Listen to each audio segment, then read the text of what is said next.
Something I've seen players ask are regarding the new places that they should choose to be their home.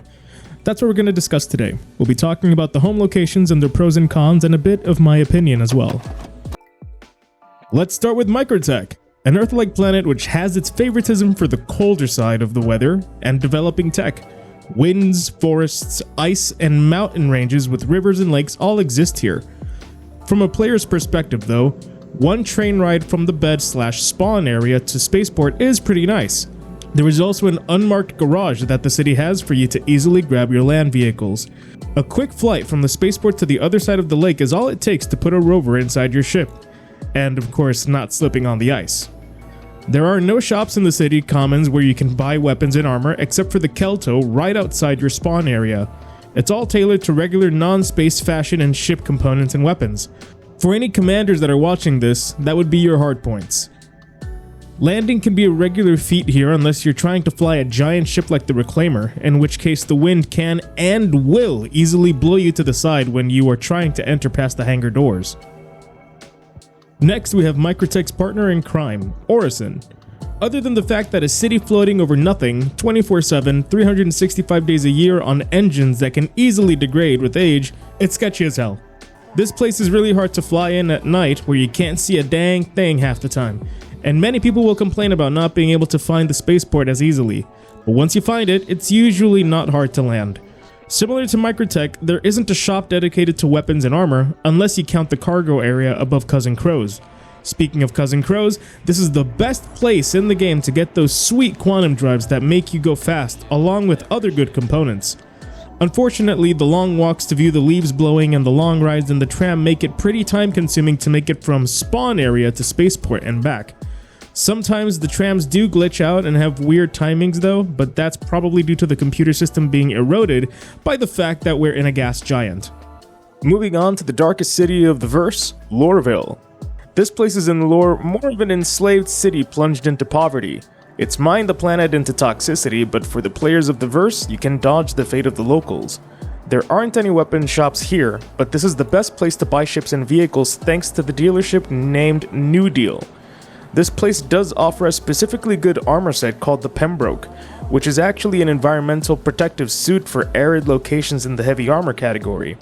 You can visit the shop Tammy & Sons for that. It is also the only city that has external entry ground points called gates, which also provide easy access to your ground vehicles, making it also possible to load them up on your ship. Although not as easy as Microtech, as the gates are far apart and a little hard to find while you're in your ship. The trains here are also glitchy and they easily snatch people from the waiting area, so be prepared to keep your distance. Lastly, we have Area 18.